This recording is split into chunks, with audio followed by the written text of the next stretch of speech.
2001, eu fui designado para ir para Guarapuava.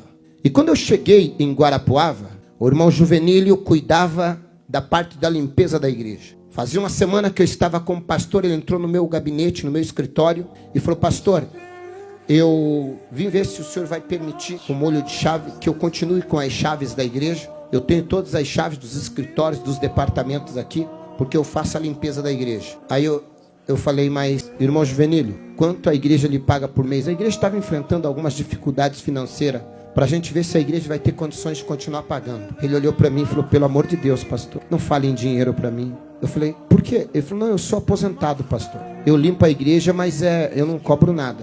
Eu falei: sério, sério. E eu já tinha vindo de situações de processo, de gente que trabalha 15 dias para a igreja e quer ganhar 10 mil reais de processo. Eu falei: isso não vai dar bom, não.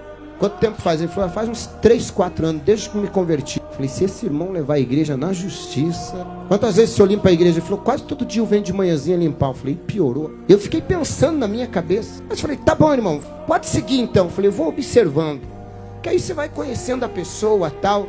Aí, todo dia, 7 horas da manhã, ele tinha um Fiat Uno 147. Ele encostava o Fiat Uno dele lá e ia lá limpava a igreja. Eu vinha pro culto segunda, quarta e sexta. 8 horas da manhã eu chegava na igreja, o irmão Juvenílio olhava para mim e falava: pastor, agora eu posso ir, tá tudo limpinho. Ele entrava nos escritórios, limpava tudo, ia no altar, passava pano em tudo, deixava tudo limpo. E na época era banco de madeira, envernizado. Ele vinha, passava pano, limpava, deixava tudo limpinho.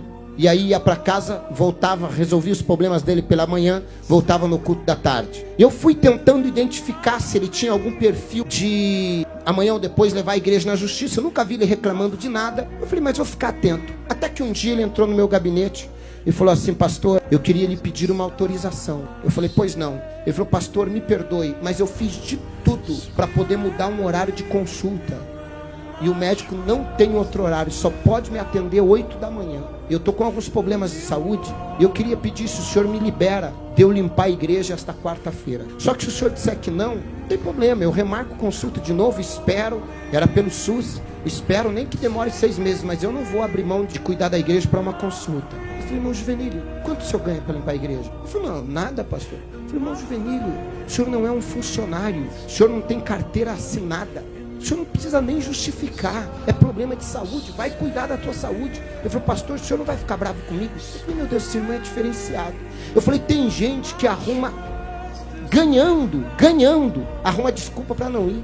Eu falei: esse irmão não está ganhando nada. Ele vem me pedir uma liberação, coisa que ele nem deveria pedir, não estava pagando nada. Mas ele veio, eu falei: não, irmão Juvenílio. Ele falou: o senhor não vai ficar chateado, pastor? Eu falei: claro que não. Eu fiquei na minha cabeça, eu estou tentando descobrir o que esse homem tem que os outros não têm. Aí tá, ele foi, o que aconteceu? Deu certo? Ah, não, pastor, já estou tomando os remédios, estou melhor. Um dia, o irmão Juvenílio atrasou para chegar a limpar a igreja. Chegou, o culto começava às 9 da manhã e ele deve ter chegado às 8, porque sempre que eu chegava, ele já estava saindo com a igreja limpa. E nesse dia, eu cheguei e o irmão Juvenílio ainda estava limpando a igreja. E como eu cheguei bem devagarinho, ele estava nos bancos lá da frente limpando a igreja. E eu vi que ele, cheguei de costas, ele estava chorando e falando sozinho. Eu falei: irmão Juvenílio deve estar passando por algum problema, ele não deve estar bem. E eu fui chegando perto dele, pé, por trás do irmão Juvenílio, vendo ele chorando, derramando lágrima e passando pano no banco. E quando eu cheguei perto dele,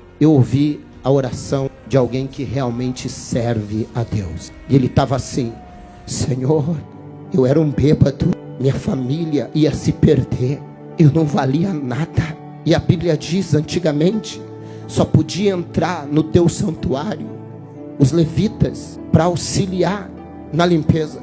Mas no Santo dos Santos, só o sacerdote. E o Senhor me deu a oportunidade de poder limpar até o teu altar, aonde o teu servo vai pregar.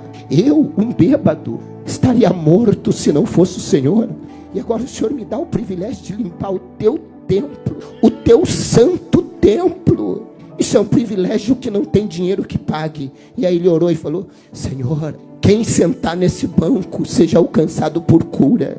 Usa o pastor Alexandre hoje por milagres, para que ele seja usado, para que vidas sejam impactadas, para que eles também encontrem a alegria que eu encontrei em Ti, para que eles também encontrem a paz que eu encontrei no Senhor, para que eles encontrem a vida que eu encontrei no Senhor. E Ele continua limpando. Eu falei: Senhor, eu preciso me converter.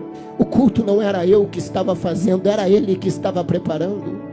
O culto era para Ele, era para o Senhor.